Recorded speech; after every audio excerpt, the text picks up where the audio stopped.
Look at this. Look at this, friends. Isn't it peaceful? Isn't it serene? Isn't it beautiful?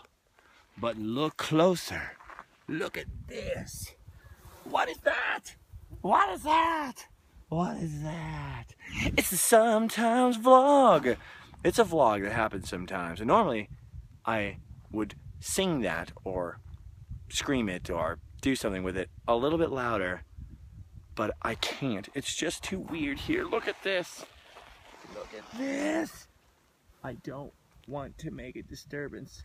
I don't want to make a disturbance. Do you actually see what's going on here? Look at these. Millions and millions of little flies. We are in Mono Lake, or at Mono Lake in California here, just north of Bishop, California, south of Levining, I don't know what it's called. But here off US 395 in the eastern Sierra Nevada mountains. Look at that. That right there is the spine of California. Almost everything else happens on the other side of it. You have Sacramento and the Central Valley and all that mountainy stuff in Yosemite and neat, wonderful things on the other side of that huge mountain range. And over here on this side, you have huge deserts, huge valleys, huge vistas, things that are more familiar to you would probably be something like Mammoth Mountain and all those ski resorts. And of course, over here we have Mono Lake. This might be the weirdest lake ever. And it's definitely going to be the site of a future Random Land installment. So this is kind of spoiler alert over here. But since less of you watch the vlogs than Random Land, why not give you a special treat? Look at how weird this is. This stuff right here is called tufa. And we're on the South Tufa area of Mono Lake, looking at all these columns of strange, unearthly rock. And right here, we're on the very edge of Mono Lake itself. Mono Lake is not just an ordinary freshwater lake. As a matter of fact, this lake is not only saltier, but 100 times more alkaline than the ocean. That means the water is really nasty and thick with minerals. Before the Salton Sea existed, this was pretty much universally known as California's Dead Sea here. Mono Lake. And I don't know if you can see, they're pretty far out there.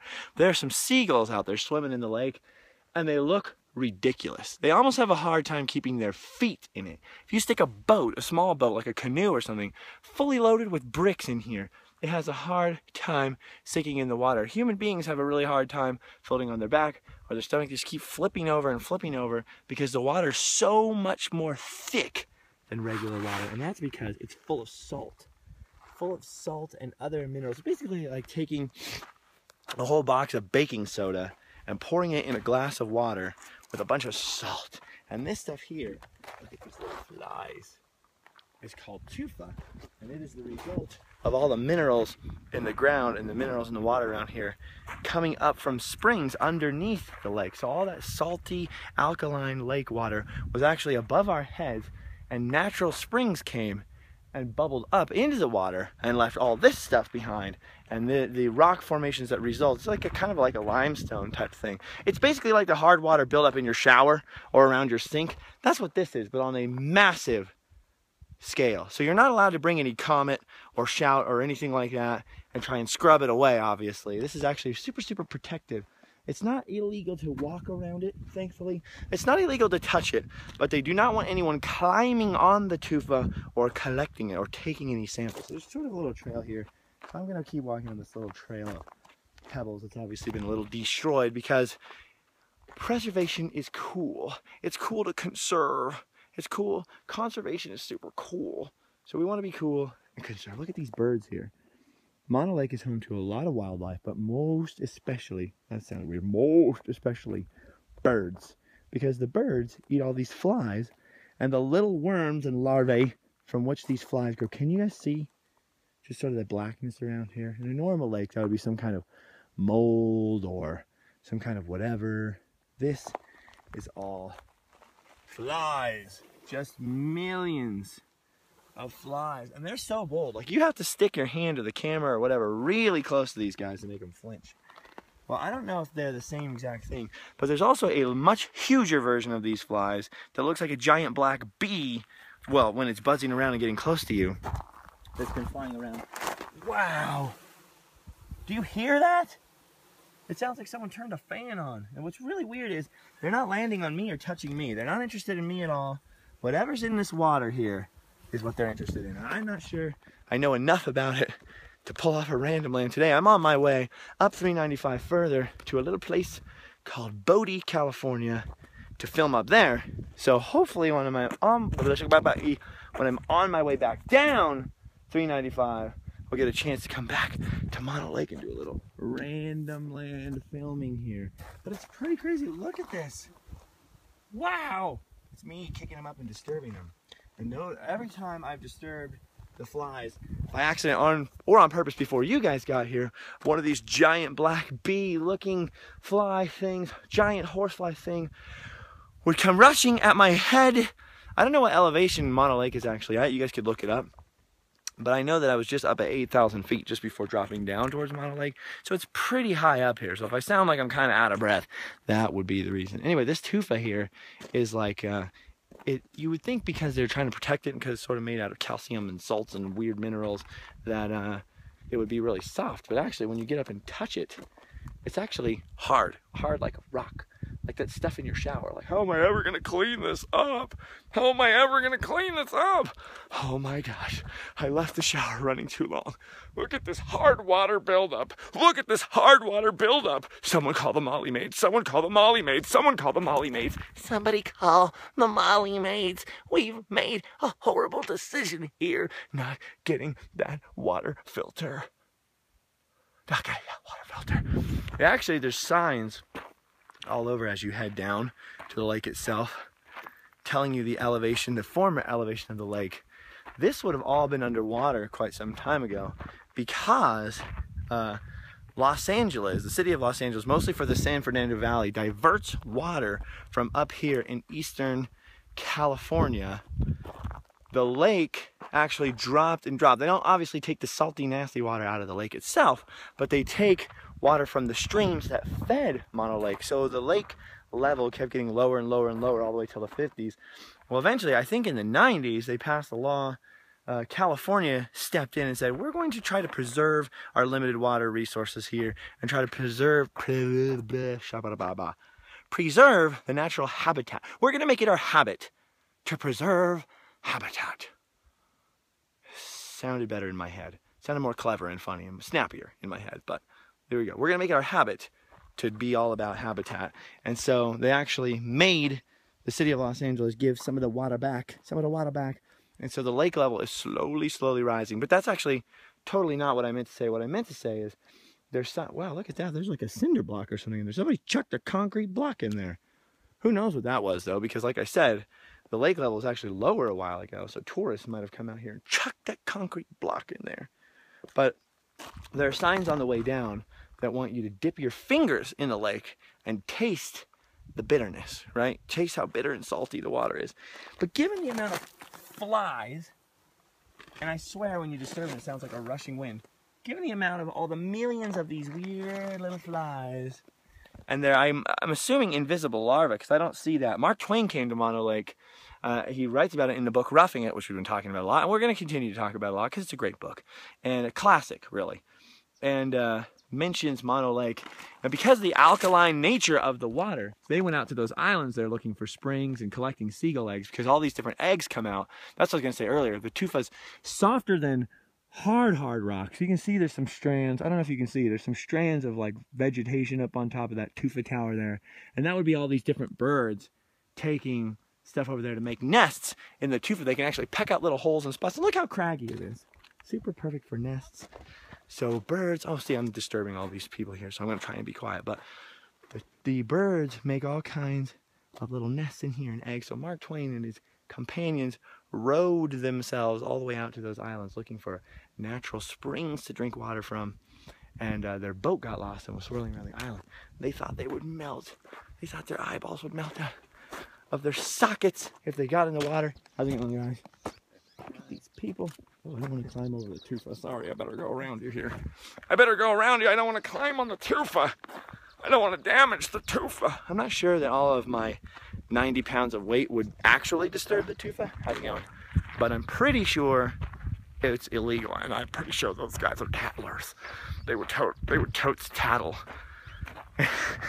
It's really hard to breathe because normally I'm like, let's get on the sometimes vlog. It's really hard to breathe out here because of the elevation.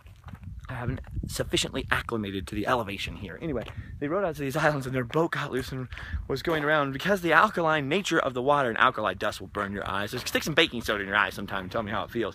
It will, you know, rot your insides, and so they were all worried. If you jump in the lake, you know, your internal organs will, your orifices will burn and you'll be in so much pain. So they were so careful when they rode out there not to touch the water. And when their boat was out, he had Mark Twain's buddy try to jump from the island to the boat to catch the boat, and he was so scared, oh, he's gonna fall in the water. He did fall in the water, and Mark Twain says, he was standing there thinking, oh no, he's gonna die, he's gonna die. And then he popped up and he was just fine, because it was only like a, you know, super long, you sit in the water for a month, yes, it'll burn out your internal organs, but if you're just in it for a few seconds, it's pretty much not gonna do anything to you. Just, you know, maybe don't open your eyes underwater, potentially. But anyway, I can't remember where I was going with that. Oh, other than Mark Twain describes all the flies here, and he also describes all these little worms. He says it's the only thing that lives in the lake. I'm not sure if that's 100% true. Science has come a long way since the 1860s, you know. But you can definitely see all the different minerals and colors around the edge of the lake as the minerals come up. And I don't see any of these little worms that he describes, but they must be the larvae of these flies. And I'm sure if I wanted to go poking around the water, I could find them. Anyway, so they want you to dip your fingers in this water and taste how bitter it is. Like, everybody says that. You gotta go to Mono Lake, taste the water, it's crazy. Yeah, pass. Look at all these flies. It's not actually the water I'm concerned about. I mean, here's some yellowness to the water. It looks a little, I mean, just saying, if that came out of your sink, would you drink it? Would you take a swig of that? Oh, see, there's a big bee right there, so I'm not lying about the bees. Bees! Bees! I still really don't have my voice back. There are beehives around here. I did notice there was one big chunk of tufa off the trail that you could get up close to, and that was the first one I was like, I want to touch it and see, is it squishy? Why are they so crazy about don't climb on it? And it's not squishy, but it's brittle. Like, you could tell if you kicked it, you would break it, you know. But it's not squishy or anything. It's like, here's a pebble of it, you know. I'll see if I can break the pebble. No, I can't break it with my hand. But I'm sure if you kicked it or something, it would break. Anyway, so I was walking up to it, and there's a massive beehive in it. I shrieked like a 12-year-old girl and ran down the trail in front of some Asian tourists who looked less amused than you would think, more shocked and a little terrified. So anyway, here I am at Mono Lake. I don't have much time. I've really already taken up way too much of my time hiking down this trail than I meant to today. But the sometimes vlog is every bit as important to me now as Random Land. You guys are my bestest pals. I appreciate you guys watching these even more than the Random Lands. I appreciate the time that we spend together. Lately I've been spending a lot of time on Periscope on this trip, but today I'm really in an area where there is not very good service, so there's not going to be too much time for Periscope. Anyway, Mono Lake, the weirdest lake in the world. Well, I don't know about the weirdest lake in the world. I've never been to all the lakes in the world, but certainly the weirdest lake I've been to today. It's the only lake I've been to today, but that's beside the point. Mono Lake, well, we've all learned something today, and I'm sure some of you will leave me some comments and I will learn a lot more about this lake before I come back to do some Random Lands. But yeah, a place that Mark Twain visited. So once again, I'm in the footsteps of Twain, but how could I go past this? And look at this beautiful, beautiful surroundings. US 395, up the backside of California. That sounds strange, doesn't it? Up the backside of the eastern Sierra Nevada mountains, up towards Reno, is a beautiful, wonderful drive. I love it. But then consider that I love Death Valley too. But I also love Yosemite. Look at all the salt here. You can see all the salt coming up, the minerals. Yes, I don't want to... See here, now that I talked about how everyone tastes the water, and I've seen every single other person dip their finger and taste the water. Now I feel like I have to touch the water, or else you guys are going to call me out and say, you wuss, you should have touched the water. You should have tasted the water. You're supposed to touch it with your finger and taste it. But look at it, guys. Come on. Come on. Do you see the flies? I gotta get out past the flies, but every little surface that sticks up, there's so many little flies. Come on, don't make me do it. I feel like you're gonna make me do it. I feel like you're gonna make me do it. The only place that I kind of see where there's no flies is out here past this little piece of tufa, and I'm pretty sure I'm not allowed to climb on that. So I don't think I can get to it. Otherwise, there's all this little yellowy stuff. Oh my gosh, I have to do it, don't I? Let me look in this water really quick. I'm trying to see if I can see these fabled larvae here. Oh, kinda. I mostly see these chunks of what almost looks like algae, but I'm pretty sure it's not algae given the state, the chemically state of the water. Okay, I'll touch it. I'll touch the water. They say it feels slippery. Ooh, it does feel slippery. Doesn't smell like anything, but it is slippery. Ooh, ew, it's kind of slimy, like when you first put Purell on your hands or something, you know, it has that slimy feeling, but then Purell or whatever dries out real quickly because of alcohol. But it feels kind of slimy. Feels kind of slimy. Oh my gosh, I'm gonna do it. I'm gonna do it. And then I'm gonna go back to my car and pretty much put all of the scope and Listerine, I have both. I travel prepared, into my mouth that I have. I might do it. I might do it. Now I have to do it because you guys are watching this right now. You've already watched all this distance and I haven't done it yet. And I'm talking about maybe doing it. And if I don't do it, I'm totally going to let you guys down. But on the one hand, you guys are going to think I'm totally disgusting. No one will ever kiss me again for the rest of my life. And on the other hand, if I don't do it, I'll have no friends. I'll have no friends. I'll have no friends. What's really weird is, and I know you guys can't see this, is you can still see springs where tufa is forming. You'll see when the lake calms down for in between, you'll see these weird little patches of super clear water and this sort of murky, dusky. Okay, I'm gonna do it. There's no flies right here. Oh my gosh. Oh my gosh. Well, no flies relatively. First I'm getting all the chunky whatever.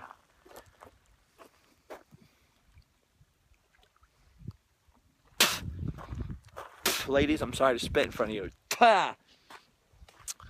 Let me tell you, guys, I just braved life and limb and my health. I just risked my health and my sanity to bring you that very anticlimactic moment of me sticking my finger in my mouth. That was super, super crazy. Let me tell you, it was totally worth it because that water's so unusual, so weird. It tastes just like putting salt in water and touching it to your. I know I just touched my face. Now I'm gonna take a bath in Germex. No, it just tasted like salty water. You know when you have like a cold sore or something, and people are like, gargle warm salty water. You have a sore throat, gargle warm salty water. It tasted just like that. And I wish I hadn't stuck my finger in bug and fly and strange yellow goopy mineral infested water to do that. But I have to report back to you guys, right? I have to report back to you. That's my job. That's my duty. If I don't do my duty, I can't go home and sleep well. It's way too early to sleep well, so I'm giving you guys this little panorama here. Mono Lake. Well, really more the tufa. We visited the tufa more than the lake itself.